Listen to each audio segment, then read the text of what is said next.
Hey Sam, welcome to the MasterCard Cup. Just want to give you an opportunity here to view your swing at regular speed. We'll let that play on through. We'll put you back in your dress position and we'll go ahead and take a look at a few things for you. So while we got you back here in your setup, let's take a look at your posture. We can see your spine's nice and straight and on a tilt. Legs come down into a bent position. Arms hang down out in front of you and the club works out to the ball. So pretty good posture here in association with good balance. If I were going to work on your golf game, I would get you to sort of push your tail out and up, push your sternum out, up and forward.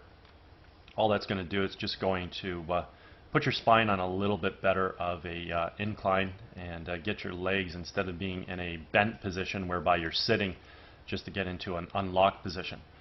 From here, then your arms can hang down, probably get your hands just a little bit closer to your thighs, and then let the club work out to the ball. So sort of taking it from this bit of a sitting position with your legs, spine's a little vertical, holding your arms out in front of you a bit, to a position where we're standing a little taller in the legs, sternum and head are out over your toes a little bit more, and getting those hands just a little bit closer to the thighs. That would be ideal.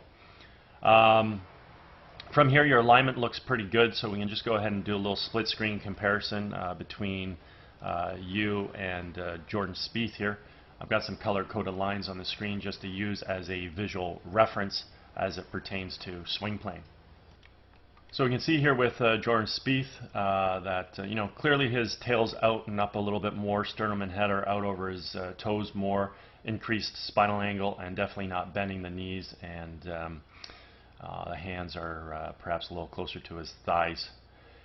From here, I want to initiate the takeaway by creating good shoulder rotation, bring the arms and hands back as well as the club.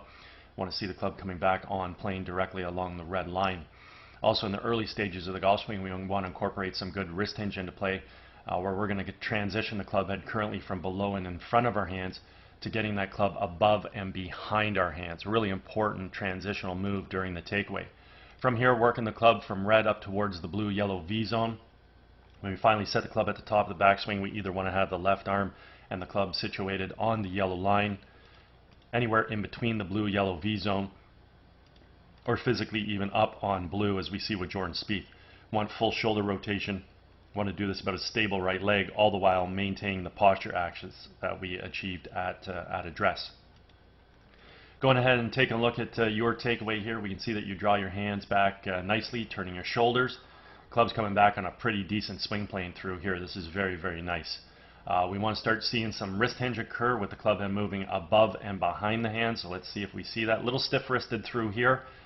Club starting to work above, not really behind.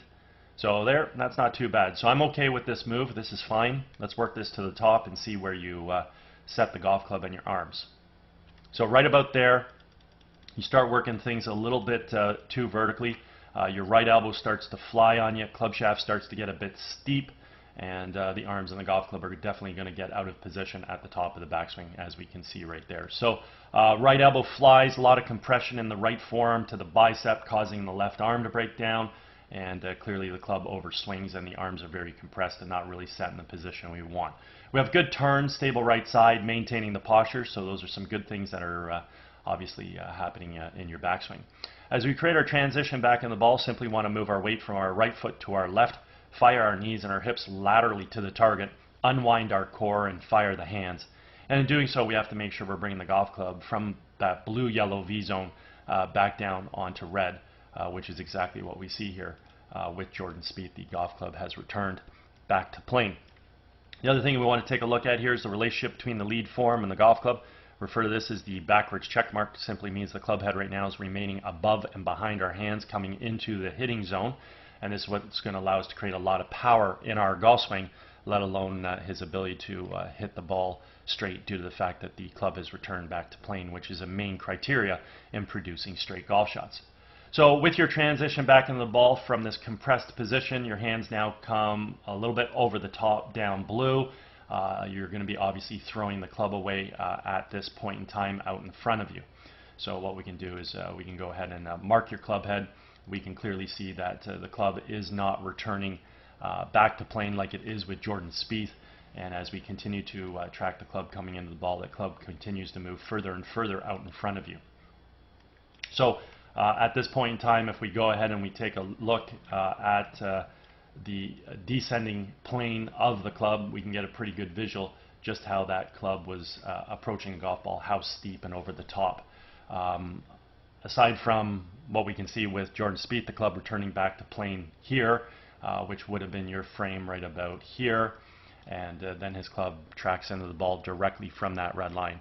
And as I previously stated, this is what produces straight golf shots in accordance to our alignment. Lastly, assuming that the club face squares up via having a good grip. So seeing that the downswing planes are vastly different here, we can go ahead and take a look at the path of the club now. We can see Jordan's club is inside the ball, expanding out to make contact, moving through in a nice natural subtle arc. Your club was attacking the ball from outside, striking the ball, and keeps moving to the inside.